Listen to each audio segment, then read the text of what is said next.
Pride and Prejudice, by Jane Austen. Chapter 6. The ladies of Longbourn soon waited on those of Netherfield.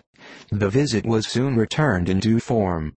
Miss Bennet's pleasing manners grew on the goodwill of Mrs. Hurst and Miss Bingley, and though the mother was found to be intolerable, and the younger sisters not worth speaking to, a wish of being better acquainted with them was expressed towards the two eldest. By Jane, this attention was received with the greatest pleasure, but Elizabeth still saw superciliousness in their treatment of everybody, hardly excepting even her sister, and could not like them, though their kindness to Jane, such as it was, had a value as arising in all probability from the influence of their brother's admiration. It was generally evident whenever they met, that he did admire her, and to her it was equally evident that Jane was yielding to the preference which she had begun to entertain for him from the first, and was in a way to be very much in love, but she considered with pleasure that it was not likely to be discovered by the world in general, since Jane united, with great strength of feeling, a composure of temper and a uniform cheerfulness of manner which would guard her from the suspicions of the impertinent. She mentioned this to her friend Miss Lucas. "It may perhaps be pleasant," replied Charlotte, "to be able to impose on the public in such a case, but it is sometimes a disadvantage to be so very guarded. If a woman conceals her affection with the same skill from the object of it, she may lose the opportunity of fixing him, and it will then be but poor consolation to believe the world equally in the dark. There is so much of gratitude or vanity in almost every attachment, that it is not safe to leave any to itself. We can all begin freely. A slight preference is natural enough, but there are very few of us who have heart enough to be really in love without encouragement. In 9 cases out of 10, a woman had better show more affection than she feels.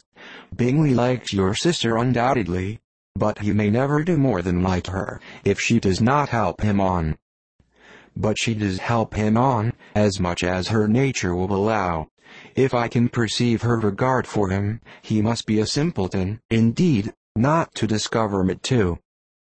Remember, Eliza, that he does not know Jane's disposition as you do. But if a woman is partial to a man, and does not endeavor to conceal it, he must find it out. Perhaps he must, if he sees enough of her.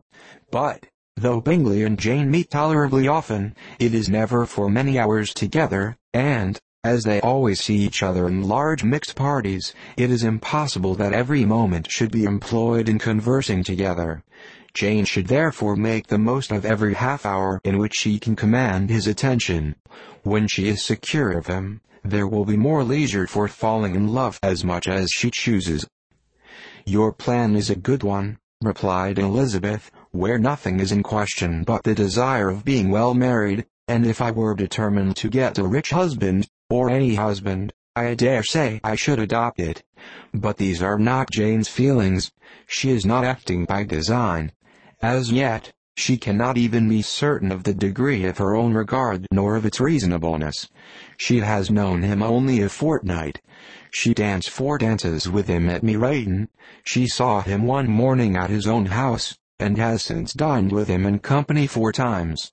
This is not quite enough to make her understand his character.